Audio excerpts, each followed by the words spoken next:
ये कहानी है बीरपुर नाम के गांव की। गांव बहुत खूबसूरत था। चारों ओर खेत, नदी का बहता पानी और दूर दूर तक फैले जंगल। लेकिन गांव की सीमा पर एक पुरानी हवेली थी, काली हवेली। गांव वाले कहते थे जो भी उस हवेली में गया कभी लौट कर वापस नहीं आया। लोगों का मानना था कि वहाँ भूत प्रेत का साया है, लेकिन असली सच्चाई किसी को नहीं पता थी। इस गांव में एक नौजवान रहता था, अर्जुन वर्मा। अर्जुन वर्मा पढ़ाई में तेज और दिमाग से बहुत जिज्ञासु था। उसे रहस्यों को सुलझाने का शौक था। वो हमेशा सोचता, आखिर इस हवेली में ऐसा क्या है जिससे सब डरते हैं। एक दिन गांव में मेला लगा। मेले में कुछ लड़कों ने अर्जुन वर्मा को चिढ़ाते हुए कहा, अगर तू सच में इतना बहादुर है तो काली हवेली जाकर दिखा। अर्जुन वर्मा ने हिम्मत जुटाई और बोला, ठीक है, आज रात मैं हवेली में जाऊंगा और सबको दिखाऊंगा कि डर सिर्फ हमारे दिमाग में है। रात हुई। हवेली की ओर जाते वक्त अर्जुन वर्मा का दिल जोर जोर से धड़क रहा था। हवेली के दरवाजे जंग लगे हुए थे। जैसे ही उसने दरवाजा धक्का देकर खोला, एक कर कर की आवाज गूंज उठी। अंदर घोप अंधेरा, टूटी फूटी दीवारें और कोनों में मकड़ी के जाले। लेकिन सबसे डरावना था हवेली के बीचों बीच रखा एक बड़ा लोहे का संदूक। जैसे ही अर्जुन वर्मा ने हवेली के अंदर कदम रखे, उसे अचानक पीछे से कदमों की आहट सुनाई दी। वो मुड़ा, कोई नहीं था। फिर हवा का झोंका आया और दीवार पर टंगी पुरानी तस्वीरें जमीन पर गिर गई। तभी एक धीमी आवाज आई, चले जाओ, चले जाओ, यहाँ मौत है। अर्जुन वर्मा का पसीना छूट गया, लेकिन उसने हिम्मत नहीं हारी। वो सीधे उस लोहे के संदूक की ओर बढ़ा। संदूक पर अजीब सी तालाबंदी थी,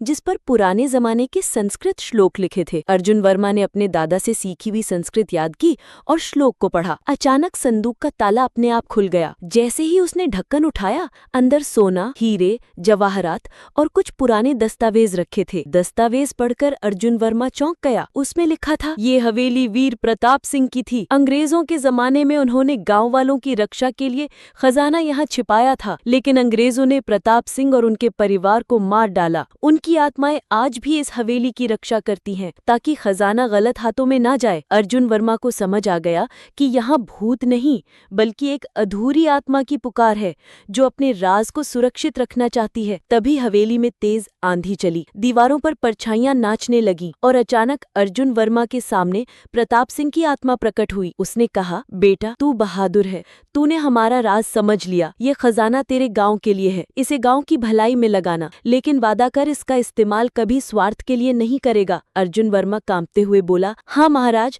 मैं वादा करता हूँ। आत्मा मुस्कुराई और हवेली की सारी अंधेरी परछाइयां गायब हो गईं। हवेली अब वीरान नहीं, बल्कि शांत लग रही थी। अगले दिन अर्जुन वर्मा ने गाँव वालों को सारी बात बताई। खजाने का उपयोग स्कूल बनाने, कुएं खुदवाने और गाँव को बेहतर बनाने में हुआ। गाँव वालों ने पहली बार महसूस किया कि डर केवल अंधविश्वास था। काली हवेली अब वीर हवेली कहलाने लगी और अर्जुन वर्मा की बहादुरी ने उसे पूरे गांव का नायक बना दिया। वीडियो अच्छा लगे तो वीडियो को लाइक करना और चैनल को सब्सक्राइब करें।